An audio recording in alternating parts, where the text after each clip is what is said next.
Hey scientists, we've made this type of catapult before at school, but just in case you wanted to review how to make one of these, I'm going to show you right now. So you're going to want something like a popsicle stick. If you don't have popsicle sticks, look for stuff you might have lying around at home. So disposable chopsticks, like the wooden ones that you get with takeout food, those might be good. Pencils or markers, especially the dried up kind that you don't really use anymore, those would be good. So, or maybe you have like long sticks as part of your toys that maybe you're not using right now. So anything like that would be okay. Ask your grown-ups if it's okay before you just start grabbing stuff. But I just have a bunch of popsicle sticks, and at school we glue bottle caps onto our popsicle sticks so that they can hold our cotton balls that we're going to launch as projectiles. I don't have any bottle caps right now. So I just cut up some cardboard and I turned it into a little box, into a little basket to hold our projectiles. So the first thing we're going to do is we're going to make our fulcrum. So I took 4 popsicle sticks, just like this. You might want to try with more. You might want to try with less. I would actually give it a try with both and see how they react differently. And I'm going to rubber band these. Maybe you don't have rubber bands. Maybe you have tape. Maybe you're going to tie this with string. Maybe you're going to glue these together. That's okay. Improvise with what you have. Don't stress if you don't have exactly what I'm showing you. Okay, so I put these together, and now this is my fulcrum. The next thing I'm going to do is I'm going to take this with my little basket, projectile basket, and I'm going to put it on top of another stick. And then I'm going to go like this. Oops. Now rubber bands are good, especially for this part if you can find them. However, you can try to use whatever you want, but you want to make sure that you're not gluing these two together. You want something that's got a little bit of elasticity to it, a little bit of give.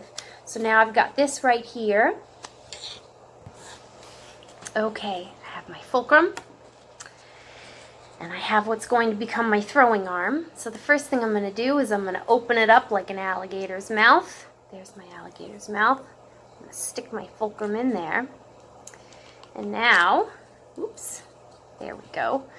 I could try it like that, but that's not going to work so well. I can move my fulcrum down like this.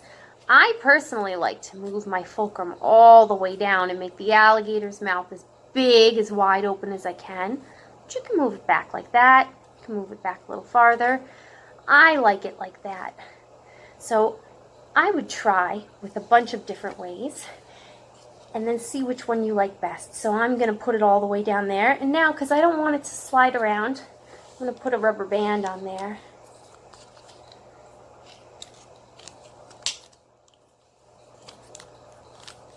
I'm going to hold this up close so you can see.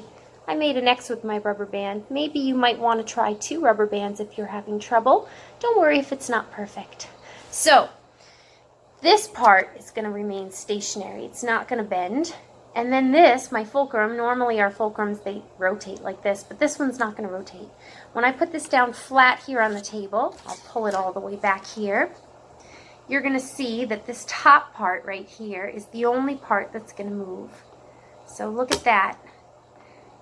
That's actually bending right there, and that should launch. So I'm going to try this. I'm going to launch this cotton ball. I'm going to bend back.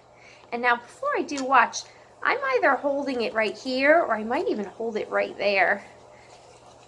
Because what happens if I don't hold it, right, it flops around. We don't want that to happen. So here we go. I'm going to hold it right there. And I think that worked pretty well. But I'm going to move my fulcrum back a little bit. And in fact, I have to take my rubber band off so that I can move it even farther back so you can see how it's different depending on where you position your fulcrum.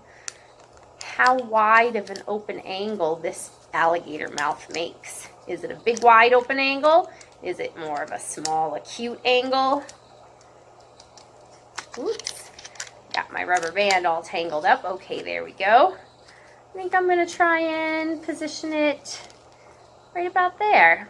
So I'm going to try putting my rubber band on now. Oops. It's a little bit harder because I made such a giant projectile basket.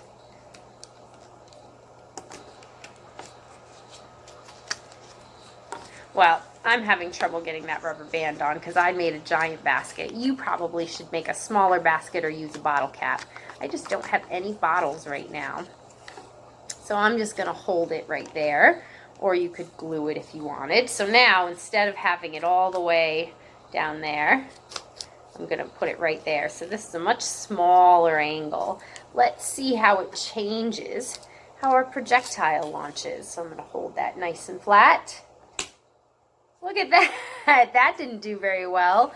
Let's try moving it a little bit farther forward. Now that alligator mouth is getting bigger. It's not as big as it could be, but let's give that a try. Let's see.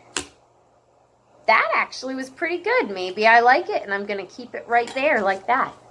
So if you would like to try this at home, go ahead. And if you would like to see some other videos about some pretty cool catapults, a bit more sophisticated than this one, go ahead, click on the link down below.